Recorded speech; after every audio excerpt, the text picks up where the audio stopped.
നമസ്കാരം. ഇന്ത്യൻ രാഷ്ട്രീയത്തിൽ തന്നെ അജയ്യനായിരുന്ന രാഷ്ട്രീയ ചാണക്യനായിരുന്നു ലീഡർ കെ കരുണാകരൻ. പക്ഷെ അദ്ദേഹത്തിൻ്റെ രണ്ട് മക്കളും നമ്മളെയൊക്കെ വല്ലാതെ നിരാശപ്പെടുത്തിക്കൊണ്ടേയിരിക്കുന്നു. വിവിധങ്ങളായ സീറ്റുകളിൽ മത്സരിച്ച് തോറ്റൂപ്പാട് വന്ന് പത്മജ ചേച്ചി മറുകണ്ഠം ചാടി BJP പോയി. കഴിഞ്ഞ ലോക്സഭാ ഇലക്ഷന് പൊട്ടും പൊടിയും പോലെയൊക്കെ BJPയുടെ ചില വേദികളിൽ ചേച്ചി ഉണ്ടായിരുന്നെങ്കിലും ഇപ്പോൾ എവിടാണെന്ന് ഒരു പിടുത്തവുമില്ല. ഏകമകൻ മുരളിയണ്ണൻ സത്യത്തിൽ ജീവിച്ചിരിക്കുന്ന ഒരു രാഷ്ട്രീയ രക്തസാക്ഷിയാണ്.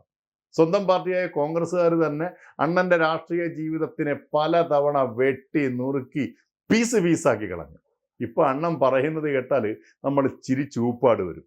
നട്ടും ബോൾട്ടും ഇല്ലാത്ത തൃശ്ശൂരിലേക്കുള്ള വണ്ടിയിൽ അണ്ണനെ സ്വന്തം പാർട്ടിക്കാർ തന്നെ കയറ്റി വിട്ടത് കൊണ്ടാണ് അണ്ണൻ അവിടെ തോറ്റതെന്നും അവിടെ നിന്ന് അണ്ണൻ ജീവനും കൊണ്ട് ഓടി രക്ഷപ്പെട്ടാണെന്നുമാണ് വലിയ തലമൂത്ത കോൺഗ്രസ്സുകാരുടെ വേദി വെച്ച് മുരളിയണ്ണൻ കാച്ചിയത്.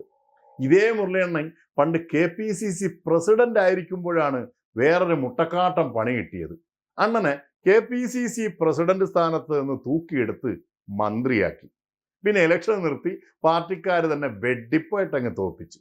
ഒരു കാര്യം നമ്മൾ മറക്കരുത്, അണ്ണൻ KPCC പ്രസിഡന്റ് ആയിരിക്കുമ്പോഴാണ് മുടങ്ങിക്കിടന്ന പാർട്ടി പത്രം വീക്ഷണം വീണ്ടും പൊടി തട്ടിയെടുത്തതും KPCCക്ക് അങ്ങ് തിരുവനന്തപുരത്ത് സ്വന്തമായിട്ടൊരു കെട്ടിടം ഇന്ദിരാഭവൻ എന്ന പേരിൽ കെട്ടിപ്പൊക്കിയതും.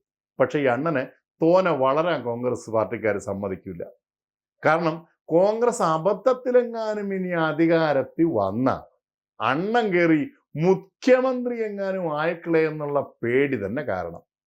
ഒരു പണിയെടുക്കാത്ത പാർട്ടിക്കാര്, കേരളത്തിലെ ജനങ്ങൾ കോൺഗ്രസ് പാർട്ടിയെ ഇനി ജയിപ്പിച്ച മുഖ്യമന്ത്രിയാവാൻ പാർട്ടിയിൽ കുപ്പായം തെച്ച് റെഡിയായിരിക്കുന്നവരിൽ ഞങ്ങളുടെ ബൂത്ത് പ്രസിഡന്റ് വരെ ഉണ്ടെന്നതാണ് പച്ചപരമാർത്ഥം. എന്തായാലും കോഴിക്കോട് DCC പ്രസിഡന്റ് പ്രവീൺ കുമാർ അടക്കമുള്ളവരായിരുന്നു തന്നെ തൃശ്ശൂരിൽ മത്സരിച്ച് തോൽപ്പിച്ചതെന്ന് ഇതേ പ്രവീൺ കുമാർ ഇരിക്കുന്ന വേദി വെച്ച് മുരളിയണ്ണൻ പരസ്യമായിട്ടങ്ങ് മൊഴിഞ്ഞു. മുരളിയണ്ണൻ പണ്ട് വേറെ പാർട്ടി ഉണ്ടാക്കിയപ്പം വലങ്കയായിരുന്ന ആളാണ് ഈ പ്രവീൺ കുമാർ.